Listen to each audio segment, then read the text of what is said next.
ಗೌಡ್ರೆ, ನಿಮ್ಮ ಹೆಸರು, ಊರು, ತಾಲೂಕು ಹೇಳ್ಬೇಕು ನೀವು. ನಮ್ಮ ಹೆಸರು ಮಾದೇವಪ್ಪ ಅಂತ. ಹಾಂ. ಊರು ಮಾದಳ್ಳಿ, ತಾಲೂಕು ಮೈಸೂರು. ಈಗ ಈ ಮಾವು ಫಲ ಇಷ್ಟೊಂದು ಚೆನ್ನಾಗಿ ಬಿಟ್ಟಿದೆ. ನಿಮಗೆ ರೈತರಿಗೆ ಈಗ ಏನು ರೇಟ್ ಸಿಗ್ತಾ ಇದೆ? ನಮಗೆ ಸರ್ ಇಲ್ಲಿ ಕೊಟ್ಟರೆ ಒಂದು 15 ರೂಪಾಯಿ ಸಿಗುತ್ತೆ. ಅದು ಅಷ್ಟೇ. ಈಗ ಮಾರ್ಕೆಟಲ್ಲಿ ಹೊರಗಡೆ ಏನು ಬೆಲೆನಲ್ಲಿ ಮಾರ್ತಾ ಇದ್ದಾರೆ? ಅವರು ಮಾತ್ರ ಸರ್ ಫ್ಯಾಕ್ಟ್ರಿಗೆ ಹೋದ್ರೆ ಅವ್ರಿಗೆ ಫ್ಯಾಕ್ಟ್ರಿ ಬೇಡ, ಇಲ್ಲಿ ಮಾರ್ಕೆಟಲ್ಲಿ 80-100 ರೂಪಾಯಿ ಮಾತ್ರ. 80ರಿಂದ 100 ರೂಪಾಯಿ ಮಾರ್ತಾ ಇದ್ದಾರೆ. ಸೊ ಆವಾಗ ನಿಮಗೆ ಇಷ್ಟೊಂದು ವ್ಯತ್ಯಾಸ ಇದೆ ಬೆಲೆಯಲ್ಲಿ. ಹಾಂ, ನೋಡಿ, ಇದು ಇವತ್ತಿನ ರೈತರ ಕತೆ. ಇದು ರೈತರಿಗೆ ಏನು ಸಿಗೋದಿಲ್ಲ.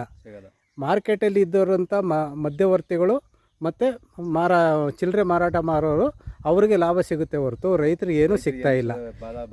ಇದ್ರ ಬಗ್ಗೆ ಯಾವ ಸರ್ಕಾರನೂ ಯಾವುದೇ ಕ್ರಮ ತಗೊಳ್ತಾ ಇಲ್ಲ. ಆ ಸಂಬಂಧಪಟ್ಟ ಇಲಾಖೆ ಕನಿಷ್ಠ ಪಕ್ಷ ಅವರಿಗೆ ಬೆಂಬಲ ಬೆಲೆ ಕೊಟ್ಟು ಮಾರಾಟ ಮಾಡಿದ್ರೆ ತುಂಬ ಅನುಕೂಲ ಆಗುತ್ತೆ.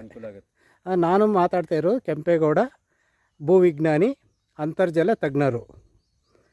ನಮಸ್ತೆ.